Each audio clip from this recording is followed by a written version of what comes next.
and welcome to ITV News Meridian. Tonight's headlines in the southeast this Monday evening. People in North Kent demand action over noise and shockwaves day and night from heavy industrial work at London Gateway Port. But at that time of night, it's just unacceptable for anyone in any area. The child asylum seekers vanishing without trace, feared to be in the hands of traffickers as it's revealed 79 unaccompanied children have gone missing in Sussex.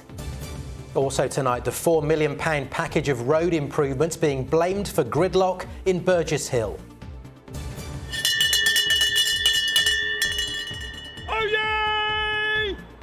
And nothing to shout about why council cutbacks in Hastings could mean we'll never know who is Britain's best town crier.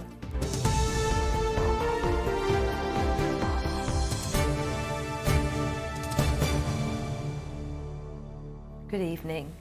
People across the North Kent Peninsula say they're being driven mad by the sound of heavy industrial work on the Thames as the new London Gateway Port takes shape. A £350 million berth is being built at the deep sea port on the Essex side of the river, and noise and shockwaves from pile drivers day and night are leaving people stressed and struggling to sleep in Strood, in Gravesend and Cliff, about 3 miles inland. Sarah Saunders reports.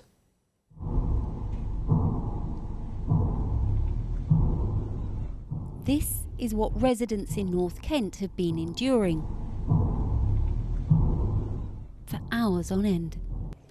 Opposite the London Gateway Port on the River Thames, Craig Freeman lives with his wife and 4 children in Cliff. He says the sound of construction work from the international freight port, which has been bombarding this community, kept his children awake at night.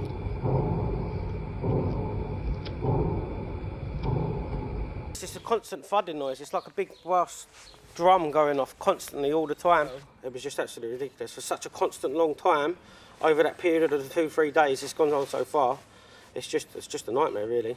You have to trap yourself inside just so you can hear yourself think. It's peaceful in town today, but no one is informed when the pile drivers will start up again. Last Wednesday, the resounding hammering endured from 7 at night until 11 p.m.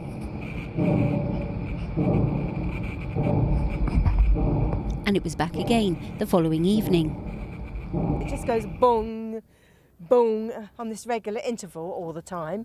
Then I sleep at the back and I could still hear it at the back. Yeah, up past 11 you could hear it as plain as day. You could hear it as it back in the back garden. Yes. It was really annoying. Yes. David Simmons thinks after residents' complaints, port owners are trying to make improvements. They must be trying, because if you was to stand here last week, you'd have a job to talk to each other. The London Gateway Port on the Essex side of the river opened in 2013. It's investing £350 million in a new berth as part of their latest expansion plans. Owners DP World say pile driving will not take place before 7 a.m. or after 11 p.m. Percussive marine piling won't go on for more than 6 hours a day, and noise thresholds are being monitored. But with pile driving work expected to continue until May, residents hope at least noise will be confined to a more reasonable time of day. Sarah Saunders reporting there, and she's in Cliff for us tonight. And Sarah, we've had an update this evening from the port owners, DP World. Well, as you might expect, local residents weren't entirely reassured by the news that they certainly wouldn't be disturbed before 7 a.m. in the morning, and certainly pile driving would only go on until 11 at night. Here, they feel that they should have been consulted about what would be reasonable noise and what might be reasonable timings, particularly as this work is going to go on for so long. Well, local MP Kelly Tolhurst has been speaking with the company and offers a glimmer of light. So what I have asked London Gateway for is really some confirmation that they're not going to pile to 11 o'clock at night if the noise is going to persist because of weather conditions.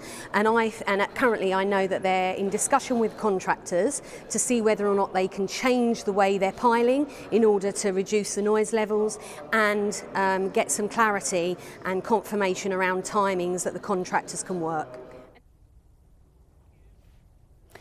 Well, looking at the lights of London Gateway behind me, it gives you some idea of how far the sound has been travelling, and we can confirm that we've had an updated statement to say that DP World, the owners there, are urgently reviewing with their contractor what more can be done to minimise the disruption. They want to say, don't forget, this will bolster supply chains and boost the local economy. But for now, I leave you at home, as the people here, with that noise ringing in your ears.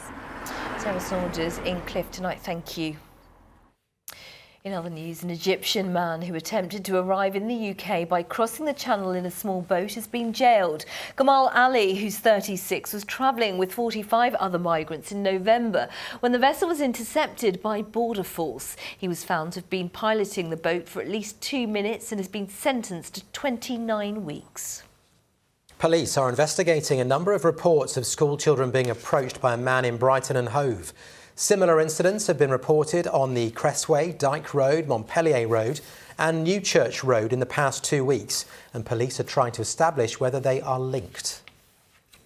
A car crashed into a property near Canterbury this morning. Police were called to Fordwich Road in Surrey at the junction with Mill Road at around 10 a.m. No serious injuries have been reported. 2 major slip roads on the M2 were meant to be open today, but they've been delayed yet again, this time due to the recent cold weather.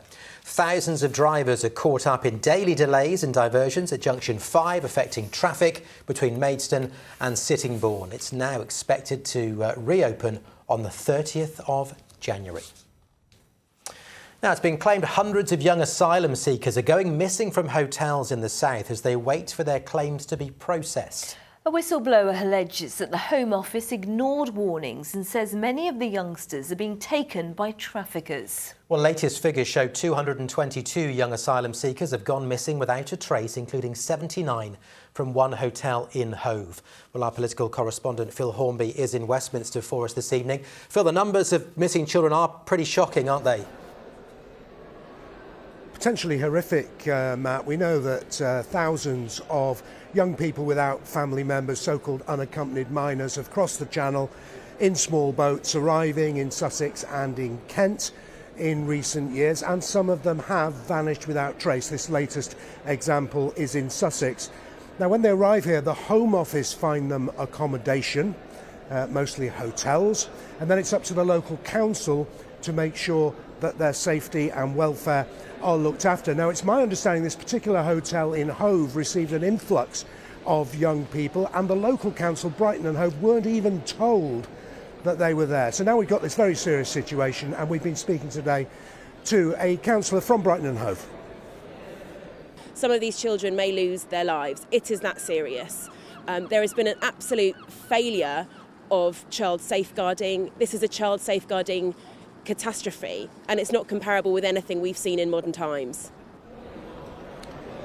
We're talking mainly about 16 and 17-year-olds. The supervision rules are stricter for the under 16s. The opposition here wanted those stricter rules for 16 and 17-year-olds as well, but the government blocked that. Here's the MP for Hove. We know what's happening. We know where these 74 children will likely be. They will be in criminal gangs.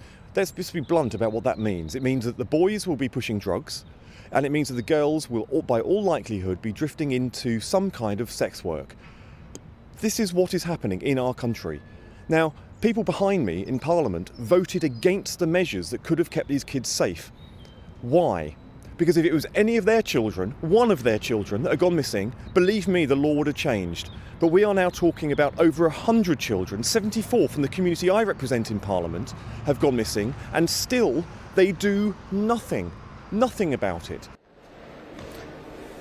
These young people, of course, have not committed a crime. They can't be held under lock and key. In a special debate in the House of Lords, we got a flavour of the security regimes at the hotels they stay in. The residents are asked to sign in and sign out, and any suspicious activity that's identified by the security contractors is reported. There are many reasons why children go missing, and there's no basis upon which to make generalisations as to their reasoning. The government say the problem will be solved when we stop using hotels to accommodate asylum seekers, and they say that will happen soon. OK, Phil, for now, thank you. People living in a mid-Sussex town say millions of pounds of taxpayers' money has been wasted on a road scheme which has made traffic worse instead of better. The £4.7 million project, which is due to be finished in April, is designed to encourage more cycling and walking in and around Burgess Hill. But while the roadworks are in place, businesses say they've lost money and journey times have gone from a few minutes to half an hour. Charlotte Wilkins has the details. It's a multi-million-pound scheme designed to improve Burgess Hill, but those who live and work in the town say it's done anything but. People are absolutely furious. It's made such a massive difference.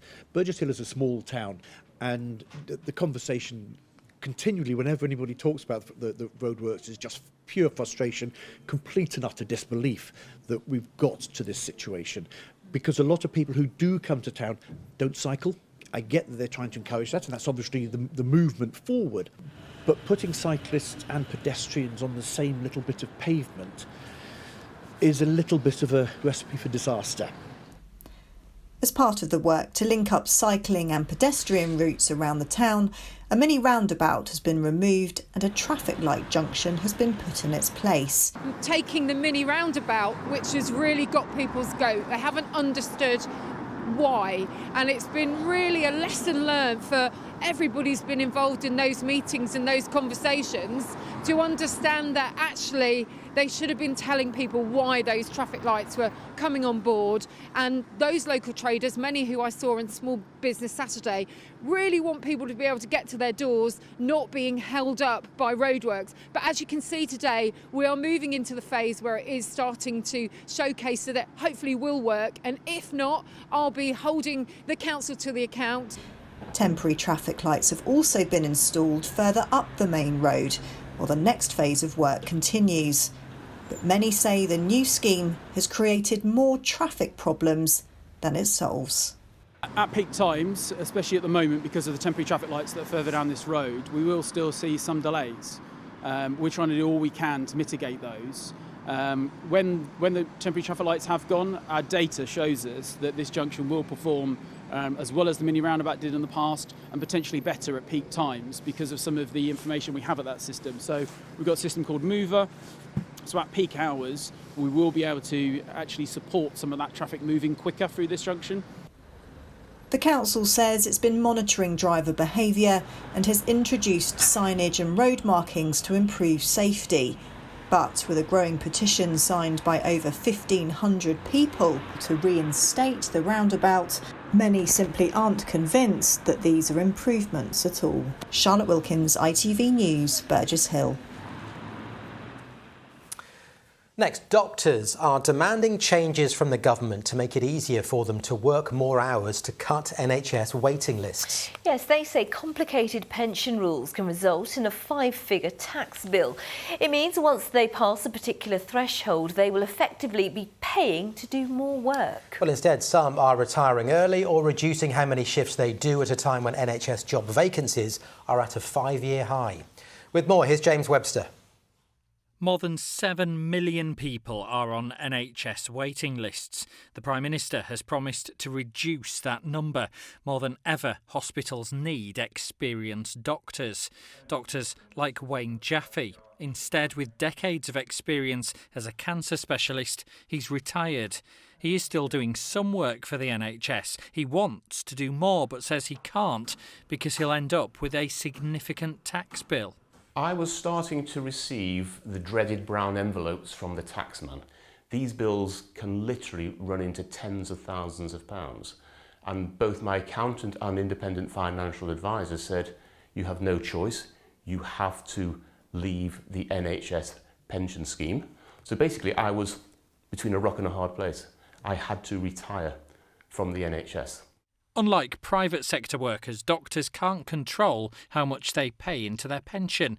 The higher their pensionable pay, the more it grows. Go over the annual limit and they can get an extra tax bill. And when doctors reach their mid-50s, they're more likely to reach their lifetime pension limit. Again, go over that. And there can also be an extra tax bill. The way that these two taxes work is that they're almost like penalties. They're designed to be, in some ways, a penalty to encourage people to save up to a certain amount and then stop paying into a pension. But we don't have that ability. You know, our pension, the only way we can stop paying into our pension is to either kind of reduce our hours or retire. Or if we come out of the scheme, we actually lose a very big chunk of our benefits. I am seeing an exodus of my senior colleagues. Dr Sharma and Mr Jaffe explained the issues with pensions to the Health and Social Care Committee last year. The then chair of that committee, Jeremy Hunt, urged the candidates for the Conservative leadership last August to deal with the issue, something he has yet to do in his new role as Chancellor.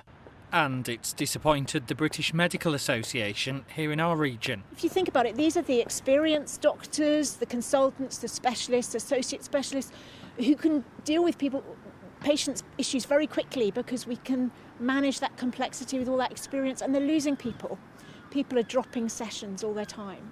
The Department of Health and Social Care says doctors can now use money from their pension to pay any extra charges, and says it's committed to fixing the interaction between the pension tax system and inflation to either reduce or remove charges, making doctors less likely to want to retire early. What's the effect of all this? Would more doctors be willing to work more shifts or even stay within the NHS for longer without these rules? No, without the tax bills, I would have just carried on for a few more years. There's no reason for me to leave. I'm still, I would like to think, at the top of my game. I've got a lot to offer both my patients and my juniors. Without changes, Wayne Jaffe says there are more doctors like him who want to do more NHS work to reduce waiting lists. But he says what they cannot afford is to end up paying for doing those extra shifts. James Webster, ITV News. And the ITV Evening News continues with the national and international news at 6:30 with a preview. Mary Nightingale. Coming up in the programme, the PM admits there are questions to be answered about Nadeem Sahawi's tax affairs. Downing Street said today the Tory chair would face an ethics probe, but there are growing calls for him to be sacked. Also on the programme, a man's found guilty of a knife-point robbery at the home of cycling champion Mark Cavendish. The energy regulator vows to investigate why so many households are being forced onto prepayment meters, and life is a lie, a song. Find out why Beyoncé is facing criticism after her first major concert in years. Do join me for those stories and more at 6:30. But before all that, let's get a check on the sport. Sarah joins us in the studio and we start with some positive news. We do, thank you, Matt. Yes, we start with Gillingham tonight, and a victory which means things are quite literally looking up.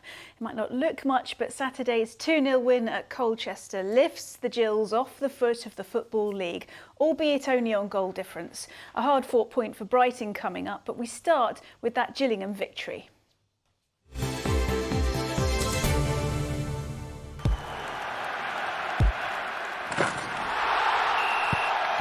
Xero Accounting Software sponsors ITV Regional Sports Report.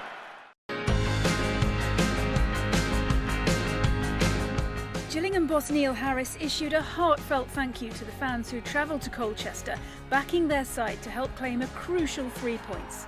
With a new owner in place, there's a renewed sense of optimism at Gillingham.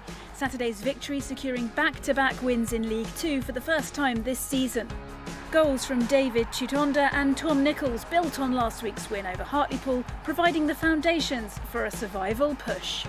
It's what we came here for. We knew what type of game it would be. It would be a fight, it would be a scrap. But the boys were absolutely resolute. We were strong, we were clinical, and we took our chances. And yeah, we managed to get the 3 points in the end.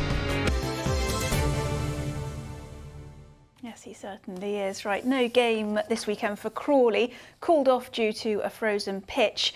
Meanwhile, the FA today confirmed it will appeal against the length of the ban given to former Crawley boss John Yems for making racist comments. The 63-year-old has been banned from football until June 2024. The FA believes a longer sanction is appropriate. Now, there are fears that thousands of children and young people in the region are losing access to grassroots sport as the cost of living crisis hits our community clubs. Research carried out by the charity Sported claims up to 3/4 have had to scale back their activities in recent months. There are now calls for the government to offer these groups more support or face losing them for good. Nick Smith reports.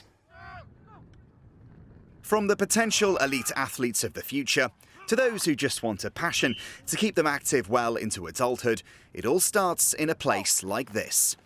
Kent Phoenix Youth American Football in Maidstone tries to get as many youngsters as possible involved in the sport, but that's now proving harder to do. Our costs have increased, so our field rental have increased, the electricity supply has increased, and parents are struggling to pay.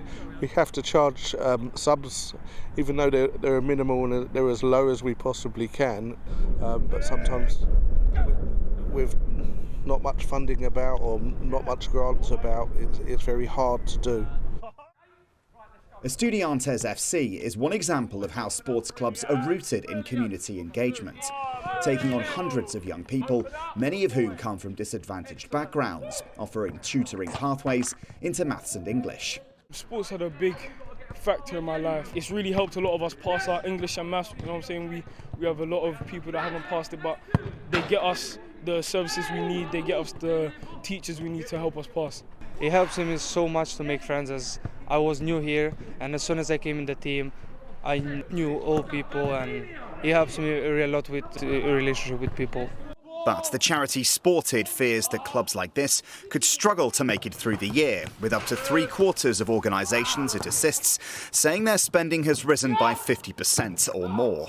It's meaning that groups are having to reduce the number of sessions they run. It really is a crisis point for many, particularly those using community facilities who've told us that they may need to cease their activities altogether. We're really calling on government at a national and a local level to provide the help that groups need to not only survive in the short term, but survive in the long term as well. And Olympic gold medalist Rebecca Adlington owes her achievements to local swimming clubs, citing sport as the heartbeat of our neighbourhoods.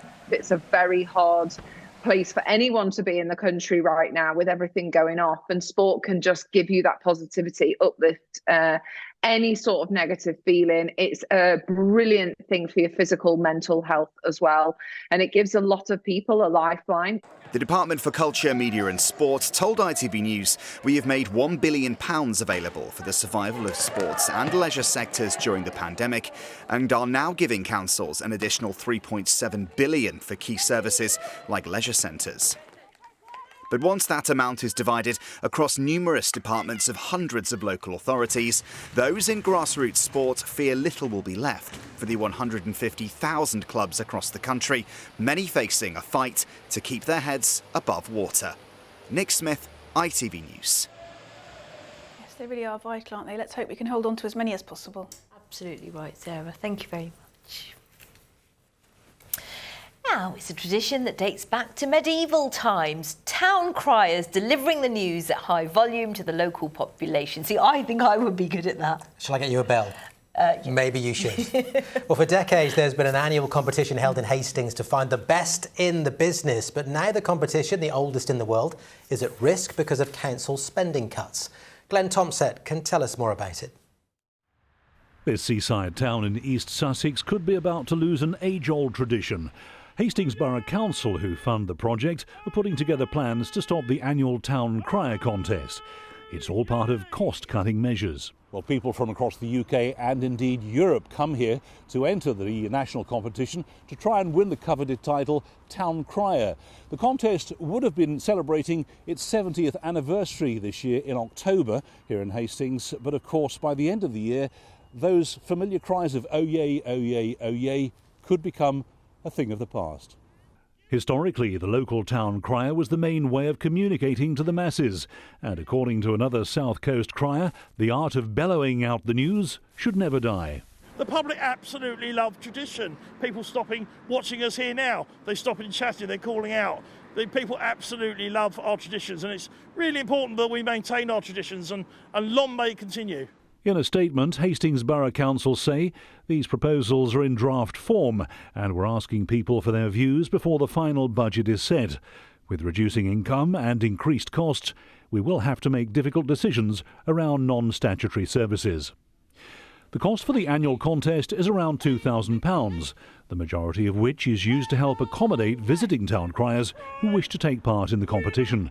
The heritage and prestige is why so many people visit the town. That's what makes Hastings on the map, all the little things, bits and pieces that go on. That's what brings the people here. So I can't understand why they'd want, because surely that's revenue for all the businesses. I'd never even heard of the town cry for Hastings. Costs £2,000 a year to put it on. The council say they haven't got the money. They don't seem to have money for anything. It's such a tradition in Hastings. I say I've lived here all my life. And it's so, for that amount of money, I wouldn't mind giving a donation, to be quite honest. The current town crier, John Bartholomew, has cited the council cuts for his reason for quitting. Sadly, he was unavailable for comment. The Hastings National Championship is the oldest of its type in the world, but it could become another casualty of local authority financial cutbacks. Glenn Tomset, ITV News.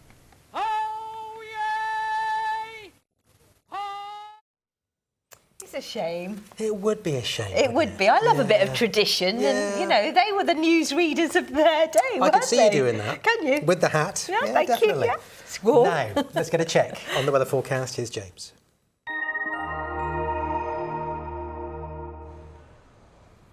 Feels like home, whatever the weather. Valent Boilers and Heat Pumps sponsors ITV Meridian Weather. Hi there, good evening. Lots of high pressure around over the next few days. Doesn't always mean sunny. It certainly doesn't mean it's going to get much milder. This high pressure is actually drawing up milder air across northern parts of the UK. Eventually, a little bit of slightly milder air will move across us, but really we're going to continue to see a feed of fairly chilly air through much of this week. So temperatures remain pretty much at or below where we'd expect at this time of year. Back to tonight, we've actually got quite a lot of cloud around. You can see the blues and the whites on the chart. That's mist and freezing fog and frost. Us, though, whilst it'll be chilly, 2 to 4 Celsius, we should be frost-free, so shouldn't see any issues overnight. Temperatures by the end of it, 2 Celsius, like I say, rather chilly, and it'll help with the chilly feel of tomorrow. If we're lucky, we might see 1 or 2 brighter breaks, but don't be expecting much in the way of winter sunshine. And because of that cloud, and of course the sun low in the sky, you're not going to get that little perk of having winter sunshine. So 5 or 6 Celsius is going to feel chilly, and like I say, 2 or 3 degrees down on where we'd expect at this time of year. Similarly chilly on Wednesday. We will eventually see this front move through. Won't have much in the way of wet weather on it by the time it gets to us. It's marked up as a cold front, but actually there's some milder air in behind it. That's going to get us up to around 7 or 8 Celsius on Thursday, but notice we are back to a little bit of a northerly. Hopefully some nice bright weather on Thursday before we see a bit more cloud around on Friday, and temperatures dip a little bit back to around 7 Celsius, so cool throughout the week. Valent sponsors ITV Meridian Weather.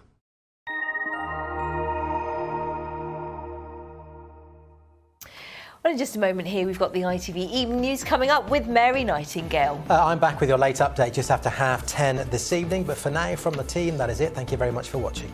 Bye-bye. Bye-bye.